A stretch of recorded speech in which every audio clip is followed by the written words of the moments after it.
450 ஆட்டுக்கிடாய் பலி கொடுத்து வினோத வழிபாடு. திண்டுக்கல் மாவட்டம் குஜிலியம்பாறை அருகே ஆர் கோம்பையில் அருள்மிகு ஸ்ரீ வந்தவழி பெரிய கருப்பணசாமி கோவில் 3 பக்கமும் மலைகளால் எழில் சூழ்ந்த மலைப்பகுதியில் பிரசித்தி பெற்று விளங்கும் திருத்தலம்.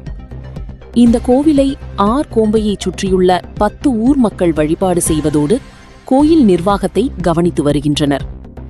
ஒவ்வொரு ஆண்டும் ஆடி மாதத்தில் 100கணக்கான ஆட்டுக்கிடாய் வெட்டி பலி கொடுத்து வழிபாடு செய்வது வழக்கம். இந்த வருடம் பக்தர்கள் தங்கள் நேர்த்தி கடனுக்காகவும் நன்கொடையாகவும் சுமார் 450 ஆடுகளுக்கு மேல் வழங்கினர்.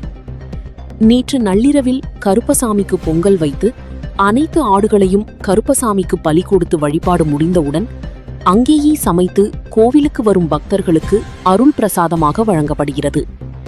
இத்திருவிழாவிற்கு நேற்று நள்ளிரவு முதல் இன்று வரை திண்டுக்கல் மற்றும் கரூர் மாவட்டங்களிலிருந்து சுமார் 1000க்கும் மேற்பட்டோர் கலந்து கொண்டு சாமி தரிசனம் செய்து அன்னதானத்திலும் பங்கு பெற்று சென்றனர்.